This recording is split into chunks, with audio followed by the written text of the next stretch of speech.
Karena tidak ada seorang pun yang dapat meletakkan dasar lain daripada dasar yang telah diletakkan, yaitu Yesus Kristus. 1 Korintus 3 ayat 11. Kami Gereja Baptis Indonesia Getsemani, TPW Amanat Agung Jakarta, bersama mitra kami, Heart Cry Missionary Society, mempersembahkan seri pendalaman Alkitab mengenai gereja dengan judul Gereja Kristus, Cara Kristus.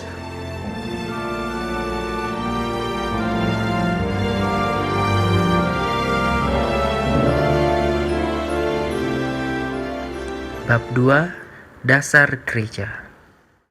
Dalam bab ini, kita akan mempelajari kebenaran mendasar, yaitu gereja tidak dibangun dengan berlandaskan pada seorang manusia atau peraturan gerejawi buatan manusia maupun organisasi agama.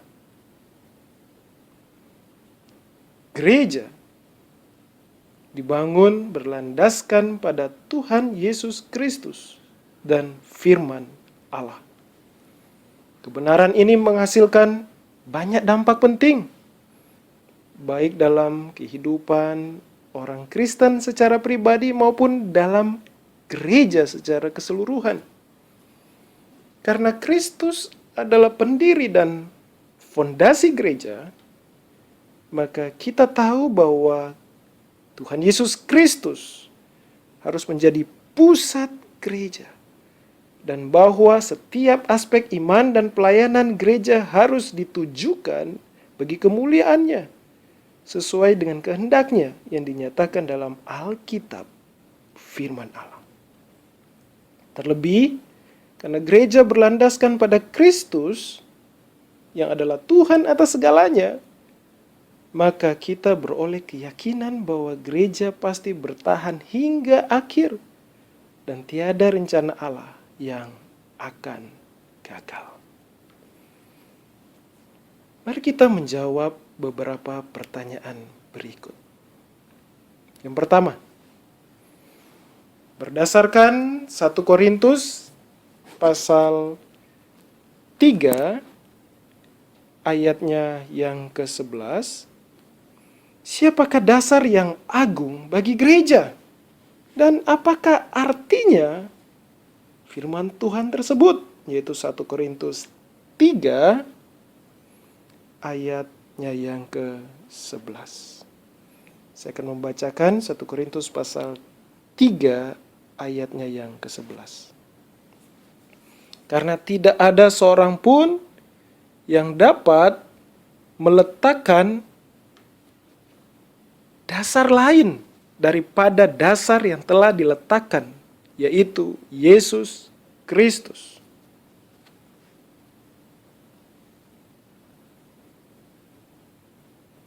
Jawabannya, kata dasar atau fondasi atau landasan berasal dari bahasa Yunani temelios, kata turunan dari titemi, yang artinya menaruh atau meletakkan. Di dalamnya terkandung makna sesuatu yang telah diletakkan, misalnya pondasi atau pilar utama suatu bangunan. Alkitab mengajarkan bahwa Allah telah meletakkan Yesus Kristus sebagai dasar atau fondasi gereja. Dalam Yesaya pasal 28 ayat yang ke-16, Allah berfirman, "Sesungguhnya aku meletakkan sebagai dasar di Sion sebuah batu, batu yang teruji, sebuah batu penjuru yang mahal, suatu dasar yang teguh." Alkitab dengan tegas menentang pengajaran apapun yang mengalihkan perhatian dan otoritas dari Tuhan Yesus Kristus dan firman-Nya kepada manusia dan pemikiran manusia. Segala bentuk usaha untuk menggeser posisi Kristus Yesus sebagai dasar gereja, atau menjunjung seseorang atau sesuatu yang lain sebagai otoritas melebihi Tuhan Yesus Kristus, sama saja dengan melawan Allah dan kehendak-Nya. Apabila suatu gereja dibangun di atas dasar yang bukan pribadi Tuhan Yesus Kristus, karyanya dan pengajarannya, maka gereja itu bukanlah gereja yang alkitabiah. Pertanyaan yang kedua, dalam 1 Petrus pasal 2 ayat 6 sampai 8, Rasul Petrus mengutip 3 nubuatan penting tentang Tuhan Yesus Kristus. Dari Yesaya pasal 28 ayat 16, Mazmur 118 ayat 22, dan Yesaya 8 ayat 14. Seperti apakah Kristus Yesus digambarkan dalam 1 Petrus 2 ayat 6 sampai 8? Berikut ini bunyi firman Tuhan di dalam 1 Petrus pasal 2 ayat 6 sampai yang ke-8. Sebab ada tertulis dalam kitab suci, sesungguhnya aku meletakkan di Sion sebuah batu yang terpilih, sebuah batu penjuru yang mahal, dan siapa yang percaya kepadanya tidak akan dipermalukan. Karena itu bagi kamu yang percaya ia mahal, tetapi bagi mereka yang tidak percaya, batu yang telah dibuang oleh tukang-tukang bangunan telah menjadi batu penjuru, juga telah menjadi batu sentuhan dan suatu batu sandungan. Mereka tersandung padanya karena mereka tidak taat kepada firman Allah, dan untuk itu mereka juga telah disediakan.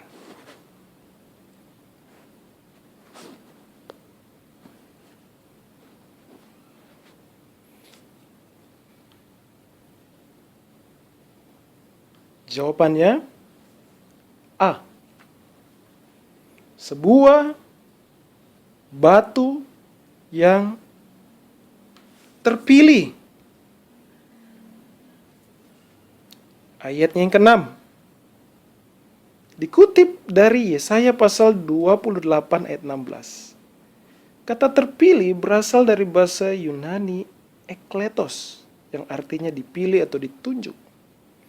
Kata batu berasal dari bahasa Yunani litos, yang berarti batu secara harfiah maupun kiasan. Tuhan Yesus Kristus, karyanya dan firman-Nya adalah yang dipilih Allah untuk menjadi dasar, seperti dinyatakan dalam 1 Korintus pasal 3 ayat 11, dan batu penjuru gerejanya. Kita tidak berani menggantikan Tuhan Yesus Kristus atau firman-Nya dengan hal-hal lain. Melakukan itu sama dengan meruntuhkan dan menghancurkan seluruh bangunan. B. Sebuah batu penjuru yang mahal. Ayat yang ke-6. Dikutip dari Yesaya pasal 28 ayat 16. Kata mahal berasal dari bahasa Yunani entimos, yang artinya berharga atau bernilai atau kesayangan. Kata batu penjuru berasal dari kata sifat agrogoniaios. Akron berarti puncak, terluar. Gonia artinya sudut atau pojok. Bila diterjemahkan harfiah, artinya terletak di sudut terluar. Dalam arsitektur kuno, batu penjuru merupakan satu batu besar atau tugu yang ditempatkan di sudut pondasi. Kepadanya lah seluruh batu lain bertumpu dan terhubung. Kiasan ini jelas. Yesus Kristus merupakan batu tumpuan utama dalam bait atau gereja Allah. Tak hanya dipilih oleh Allah, Kristus juga yang paling berharga kesayangan Allah. Sekedar pikiran pun untuk menggantikan Kristus atau menjadikan hal lain setara dengan Tuhan Yesus Kristus sebagai dasar gereja, itu sudah melawan kehendak Allah. Penting untuk diingat, sedikit sekali pihak yang terang-terangan hendak menggantikan Tuhan Yesus Kristus sebagai dasar gereja. Tetapi banyak yang berusaha menafsirkan ulang siapa Kristus Yesus itu. Mereka mengabaikan Alkitab atau meragukannya sebagai wahyu ilahi yang tiada bersalah. Dengan demikian, mereka sama dengan menggantikan Tuhan Yesus Kristus dan firman-Nya, lantas meletakkan pondasi lain bagi gereja. C. Menjadi batu sentuhan dan suatu batu sandungan. Ayat yang ke-7. Dikutip dari Yesaya pasal 8 ayat 14. Kata sentuhan dan sandungan berasal dari bahasa Yunani skandalon, yang secara harfiah artinya perangkap atau jebakan. Sebagai kiasan artinya adalah suatu penyebab ketidaksukaan atau sesuatu yang menyebalkan sehingga orang tersandung dan menolak. Dalam ayat 7, Rasul Petrus mengatakan bahwa Kristus Yesus dibuang atau ditolak oleh para pemuka agama pada zamannya, yang diumpamakan tukang bangunan, karena Kristus bukan tipe juru selamat yang mereka nantikan, dan ajarannya tentang dosa dan kebutuhan mereka akan penebusan menyinggung mereka. Zaman sekarang, Tuhan Yesus Kristus ditolak karena alasan yang sama juga.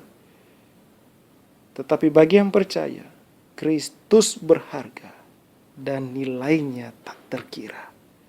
Setiap orang percaya dan jemaat secara keseluruhan disebut sehat dan menyukakan Allah bila mereka menghargai dan menghormati Tuhan Yesus Kristus.